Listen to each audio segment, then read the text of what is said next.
मध्य प्रदेश के जबलपुर में स्थित बरगी डैम पर हुआ क्रूज बोट हादसा हाल के समय की सबसे दर्दनाक घटनाओं में से एक बन गया है।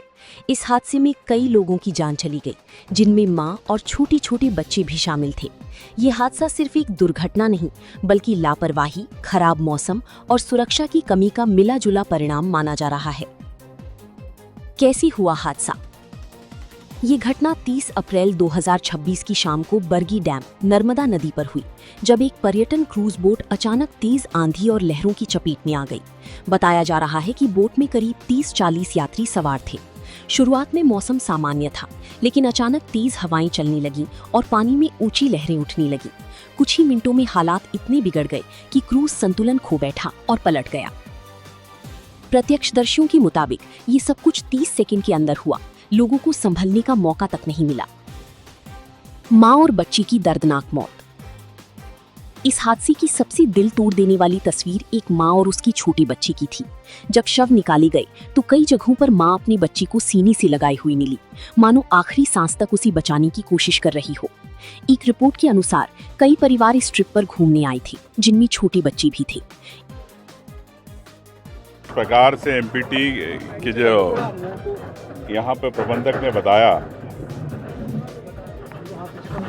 लाइफ जैकेट्स थी, लेकिन आंधी तूफान आने वाला है उसका मापक यंत्र नहीं है।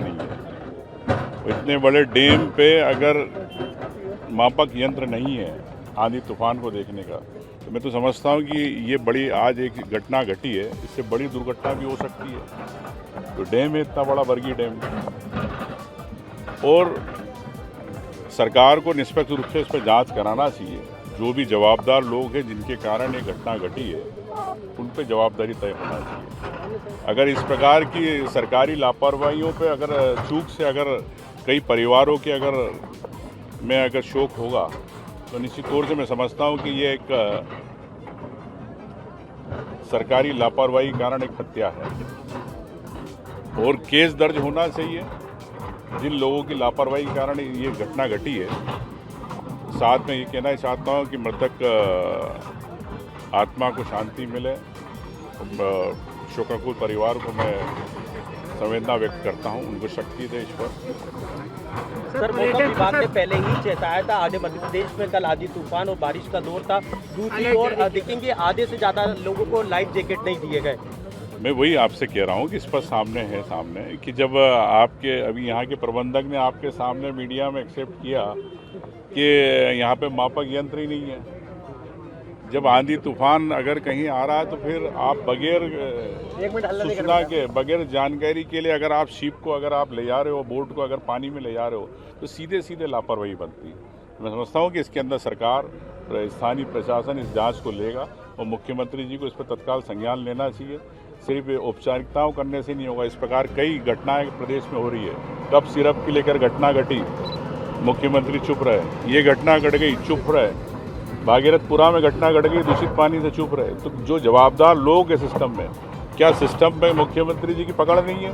क्या अधिकारी लगाम हो गए? मैं समझता हूँ कि इन सब बातों पर लेके मुख्यमंत्री को समीक्षा करना चाहिए, और इंसानियत के नाते प्रदेश की जनता हो, बाहर के कोई भी पर्यटक हो, उनके प्रति न्याय होना चाहिए। जो टूरिस्ट वहाँ पर मौजूद थे वो साफ कह रहे हैं कि उनको लाइफ जैकेट दिया ही नहीं गया, और लाइफ जैकेट के दौरान ही वो बची और तभी वो खत्म हुई। ये देखिए पूरे प्रमाण है आपके सामने, और जिस प्रकार से अधिकारी झूठी बात कर रहे हैं, जिस प्रकार से खंडन कर रहे हैं इन बातों को, इससे स्पष्ट होता है कि सरकार अपने अधिकारियों को बचाना चाहती कि ये प्रदेश में अगर टूरिस्ट अगर केरल से आ रहा, दिल्ली से आ रहा है, उनके परिवारों को बचाना चाहती। ये सरकार तय करे। यहाँ के स्थानीय लोगों ने और मजदूरों ने मदद करी है। शुरुआत में उन्हीं ने लोगों को बचाया है। जो सरकारी रेस्क्यू की टीम थी वो बात। अब आपको पता है कि सरकार देर से जागती है और देर से आती है, कभी समय पर नहीं आ पाते। अगर मैं तो समझता हूँ कि घटना के पहले अगर ये सब चीज़ों की जितनी है कागज कार्रवाई या नियम कायदे अगर होते प्रॉपर, तो मैं समझता हूँ इतनी बड़ी घटना नहीं होती। सर, पर्यटन मंत्री कह रहे हैं कि हमने जांच के आदेश दे दिए हैं, जो भी जांच के आदेश दे दिए, लेकिन कब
एक ही परिवार के कई लोग इस हादसे में डूब गए। ये दृश्य इतना भावुक था कि बचाव दल और अधिकारियों की आंखें भी नम हो गईं। कितनी लोगों की हुई मौत? शुरुआती रिपोर्ट में 4 से 9 मौतों की बात सामने आई थी, लेकिन जैसी जैसी रेस्क्यू ऑपरेशन आगे बढ़ा, मौतों का आंकड़ा बढ़ता गया। पहली 4 से 9 मौतें, बाद में 11 मौतें, ताजा अपडेट 13 लोगों की मौत। इसके अलावा कई लोग घायल हुए और कुछ समय तक कई लोग लापता भी रहे। Rescue operation. हादसे के तुरंत बाद पुलिस, एसडीआरएफ, एनडीआरएफ और स्थानीय गोताखोरों की टीम मौके पर पहुंची। करीब 20 से 28 लोगों को सुरक्षित बचाया गया। कई घंटों तक सर्च ऑपरेशन चला। लापता लोगों को ढूंढने के लिए पूरी रात अभियान जारी रहा।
मध्य प्रदेश के जबलपुर में स्थित बरगी डैम पर हुआ क्रूज बोट हादसा हाल के समय की सबसे दर्दनाक घटनाओं में से एक बन गया है।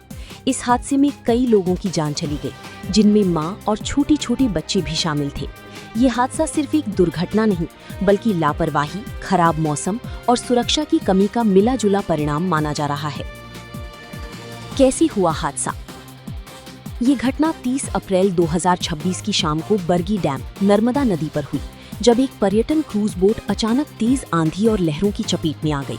बताया जा रहा है कि बोट में करीब 30-40 यात्री सवार थे। शुरुआत में मौसम सामान्य था, लेकिन अचानक तेज हवाएं चलने लगीं और पानी में ऊंची लहरें उठने लगीं। कुछ ही मिनटों में हालात इतने बिगड़ गए कि क्रूज संतुलन खो बैठा और पलट गया। प्रत्यक्षदर्शियों के मुताबिक ये सब कुछ 30 सेकंड के अंदर हुआ। लोगों को संभलने का मौका तक नहीं मिला। मां और बच्ची की दर्दनाक मौत। इस हादसे की सबसे दिल तोड़ देने वाली तस्वीर एक मां और उसकी छोटी बच्ची की थी। जब शव निकाले गए तो कई जगहों पर मां अपनी बच्ची को सीने से लगाई हुई मिली, मानो आखिरी सांस तक उसे बचाने की कोशिश कर रही हो। एक रिपोर्ट के अनुसार कई परिवार इस ट्रिप पर घूमने आए थे, जिनमें छोटी बच्ची भी थी।